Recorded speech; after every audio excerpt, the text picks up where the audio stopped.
Bonjour à tous, bienvenue sur Cardio Online pour cet atelier pratique intitulé CMH sarcomérique, pourquoi, quand et comment évaluer le patient.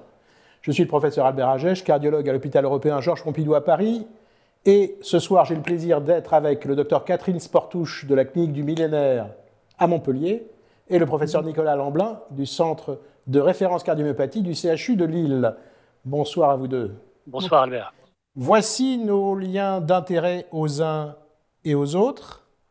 Alors, durant cet atelier, nous allons discuter des enjeux liés à la réévaluation régulière des patients diagnostiqués d'une CMH sarcomérique. Nous allons partager les éléments cliniques, biologiques et d'imagerie qui font partie de l'évaluation régulière de ces patients et échanger sur l'adaptation de la prise en charge thérapeutique à l'issue de cette réévaluation. Alors, durant cet atelier, on va échanger autour d'une situation clinique d'un patient réel que Catherine va nous proposer. Et Catherine, je vous propose de nous présenter ce patient. Donc, c'est un patient de 35 ans qui est marin, avec une corpulence normale, vous le voyez, et qui a une histoire familiale de CMH sarcomérique, notamment son père, chez qui on a diagnostiqué une CMH il y a environ 5 ans. Le patient était alors totalement asymptomatique et depuis, il est perdu de vue. Il n'a pas eu de suivi particulier.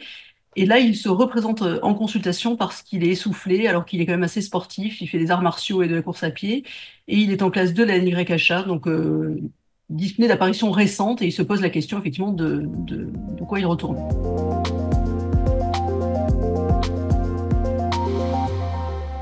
Il est obstructif à l'effort. Quel traitement as-tu mis en route, Catherine ? Alors, on avait évalué son score de risque, donc il n'y avait pas d'indication de défibrillateur. On l'a mis initialement sous bêta-bloquant, donc bêta-bloquant non vasodilatateur, donc du bisoprolol à 5 mg, il ne tolérait pas plus. Et vous voyez que malgré tout, il reste quand même obstructif, surtout en Valsalva, donc vous voyez les 47 mm de mercure. Donc, on a décidé d'introduire du mavacantem pour essayer de diminuer effectivement le gradient intraventriculaire gauche. Et quand on regarde l'image en bas, donc en 2D par rapport à celle que vous avez sous bisoprolol seul, vous voyez quand même que, alors on a un SAM qui persiste, mais je me demande si c'est pas quand même un SAM de l'appareil sous-valvulaire, donc un SAM qui n'est pas un vrai SAM. Et par ailleurs, vous avez effectivement le septum basal effectivement qui se contracte moins que ce qu'on a sur la première image, de façon assez significative. Et la conséquence, eh bien, vous voyez ici un gradient intraventriculaire gauche au repos qui est à 6 mm de mercure, et en Valsalva, on n'arrive pas à l'augmenter. Donc vous voyez qu'il est à 8 mm de mercure. Donc plutôt un très bon résultat de cette association chez ce patient qui a été bien amélioré. Et vous voyez que c'est un patient qui, dans d'autres circonstances, il y a quelques années, on aurait peut-être proposé volontiers pour une alcoolisation septale ou autre, en tout cas pour une réduction septale. Et là, on n'en est pas du tout à ce stade, puisqu'on a diminué énormément les indications de réduction septale pour s'en tenir à des traitements médicamenteux qui marchent. Et il est plus symptomatique, j'imagine. Il est mieux. En tout cas, l'efficacité est souvent spectaculaire, comme tu viens de le montrer. Alors, quelles sont les recommandations actuelles pour l'initiation du mavacantem, Nicolas ? Là, je vous les présente. Cet algorithme, vous l'avez peut-être déjà vu par ailleurs, hein. Il a quand même l'avantage de la clarté. Alors peut-être qu'il y aura des questions parce que certains malades sont différents. Mais donc, moi, j'insiste, c'est ce que j'ai rajouté sur ce graphique en rouge. Analysons le mécanisme parce qu'il ne faudrait pas, parce qu'il y a une nouvelle molécule, que dès qu'une CMH est essoufflée, on aille vers une thérapeutique et en particulier des nouvelles thérapeutiques si on n'a pas documenté l'obstruction. Il faut qu'on comprenne ce qui se passe tellement la molécule, la nouvelle en particulier, le mavacantem, est précise dans son mode d'action. Il faut que le mécanisme soit compris. Donc, une fois qu'on a compris le mécanisme et que c'est une obstruction, eh bien oui, il faut continuer parce que c'est dans les recommandations, parce qu'un certain nombre de malades sont déjà améliorés, et puis parce que les études ont montré que le mavacantem était efficace en association avec un bêta-bloquant, bien sûr quand il n'y a pas de contre-indication absolue. Donc voilà, après les bêta-bloquants, en cas de contre-indication, eh bien, il y a une place encore pour des inhibiteurs calciques cardiotropes, mais sinon, donc en seconde ligne, peut se discuter la mise sous disopyramide ou le mavacantem. Je rappelle qu'il ne faut pas mettre les trois de façon associée, mais c'est vrai que pour utiliser le mavacantem depuis plusieurs mois maintenant, d'abord sur de l'accès précoce et puis maintenant plus facilement, eh bien on a des résultats très spectaculaires, que ce soit sur l'objection, enfin le gradient objectivé sur les échographies de surveillance, que ce soit bien sûr sur les symptômes. Et d'ailleurs sur l'image que Catherine nous a montrée, je me posais une question, est-ce que tu aurais été jusqu'à dire que sur la cinétique, tu le trouvais un peu moins hyperkinétique et peut-être même que l'atrium gauche a déjà réduit un peu de taille, parce qu'en réduisant l'obstruction, on réduit la post-charge, on réduit la la contrainte, mais aussi on réduit la fuite mitrale qui est associée au SAM. Donc je sais pas, l'écho, elle était rassurante toi, sur ta boucle inférieure.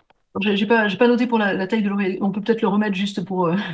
Mais j'ai pas noté la réduction de la taille de l'oreille gauche, mais c'est Ah, alors possible. faudrait une planimétrie fiable, hein, mais c'était l'image encore, ouais, je sais pas, en dynamique, elle paraissait plus petite. Oui, oui, non, mais c'est bien possible. Après, il n'avait pas de grosse fuite mitrale, hein, ce patient en tout cas. Mais effectivement, ça c'est sûr. Et le septum est clairement moins hypercontractif qu'au départ, hein. Mais On bon, là, voit ça bien. ne pas, mais c'était. Oui, oui, tout à fait.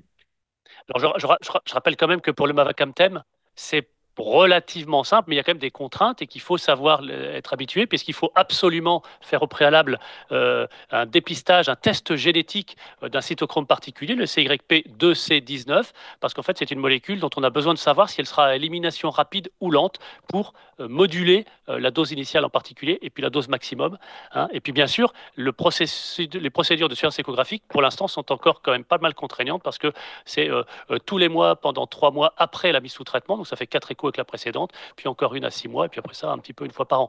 Donc, Albert, si tu veux peut-être préciser, Non, c'est non, quand pas du même. tout, c'est tout Bon, à fait ça. Et la diminution de fraction d'éjection, elle existe, elle est de quelques pourcents en général et absolument asymptomatique, parce que c'est des fractions d'éjection supranormales au départ.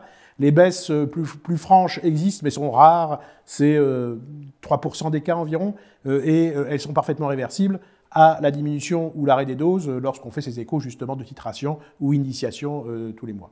On nous demande le rôle du centre expert avec le cardiologue de ville dans le suivi de ces patients. Est-ce que, Nicolas, tu veux en dire un mot? je pense qu'effectivement, la question elle est pertinente et qu'il ne faut pas négliger que, au cas par cas, il y a beaucoup de questions qui ne sont pas si faciles, même si sur un atelier comme ça paraît dérouler facilement. Je pense qu'il ne faut pas avoir peur de prendre avis, d'échanger, de communiquer, de présenter le dossier. Que les explorations soient faites par le cardiologue traitant me va très très bien, mais ne pas hésiter à échanger. Alors parfois, on dépanne le cardiologue traitant parce que la surveillance du Mavacamtem, il n'est pas possible de le faire. Donc on le fait, puis après ça, le malade est de nouveau suivi par son cardiologue habituel. Là récemment, j'ai fait les 2 premières échos pour être sûr que, puisque je n'avais pas changé la dose, la fraction d'éjection ne baisse pas. Puis les échos 3 et 4, c'est le cardiologue traitant qui va le faire. Enfin, peu importe, il faut qu'il y ait de l'échange pour définir justement qui fait quoi, parce que je pense qu'il faut un cardiologue de proximité, c'est indispensable, et que les centres de référence sont nécessaires pour soit coordonner, soit initier, soit faire la génétique, soit aider quand les questions ne sont pas si faciles. Je crois que l'initiation, en tout cas en centre, entre guillemets, hospitalier ou clinique, est quand même essentielle parce qu'il y a ce génotypage qui est relativement simple, qui coûte pas cher, ça prend 8 jours pour avoir le résultat, et 95% des patients en Europe sont, en fait, métabolisent normalement le produit. C'est en Asie où il y a beaucoup de métaboliseurs lents. Deuxièmement, en cardiologie de ville, le problème, c'est d'avoir le patient au départ pour faire le génotypage, d'avoir le résultat, les 3 échos initiales à dose faible, et puis ensuite, s'il y a besoin de titrer, il y a encore des échos un mois plus tard. Donc une fois que la titration est faite, je crois que c'est fini. On peut libérer le patient, il va voir son cardiologue avec la dose qu'on ne bougera pas. La seule chose qu'il faudra vérifier, c'est qu'il n'y ait pas de coprescription qui interagissent avec le produit, parce qu'ils interagissent avec le cytochrome P2C19. Pour conclure, on va parler des take-home messages, comme on dit. En cas de CMH symptomatique, il est indispensable de traquer l'obstruction, puisqu'aujourd'hui, on a des médicaments qui permettent de la lever et donc de lever les symptômes. Et la traquer, c'est pas si évident que ça. On voit bien que les habitudes ne sont pas encore là. Valsalva, effort, manœuvre, squat to stand, postprandial, il faut les faire. Deuxièmement, il faut évaluer périodiquement le risque rythmique, même chez les patients asymptomatiques. Cette évaluation doit se faire très régulièrement, tous les ans, tous les 2 ans, parce qu'un patient qui est asymptomatique peut avoir un risque rythmique qui, au départ, est faible et qui peut se changer avec le temps. Et en général, il est au départ plus élevé qu'avec le temps, puisque l'âge jeune est un risque rythmique en soi, et c'est un élément essentiel d'ailleurs du risque rythmique. Les innovations technologiques et médicamenteuses ont révolutionné la prise en charge actuelle. C'est très récent, le défibrillateur sous-cutané a révolutionné la prise en charge des troubles rythmiques, notamment chez les gens jeunes. C'est beaucoup plus simple, beaucoup plus accepté que le DAI classique, il y a plus de complications. Et les inhibiteurs de la myosine cardiaque, on n'est qu'au début de l'histoire, qu'au début de l'aventure, il y a plein de choses encore à montrer, mais ce sont des médicaments qui ont une efficacité absolument spectaculaire sur les symptômes et sur l'obstruction dans l'immense majorité des cas. Enfin, le rôle fondamental des centres de référence a été souligné, et c'est évident que ces centres jouent un rôle important dans la prise en charge de ces patients, un rôle majeur. Voilà, je voulais vous remercier tous les deux de vos apports respectifs, remercier l'auditoire, et merci aussi à Bristol Myers Squibb qui a eu l'élégance et la gentillesse d'apporter son soutien institutionnel à cette émission. Et à bientôt sur Cardio Online. Merci à tous, bonsoir.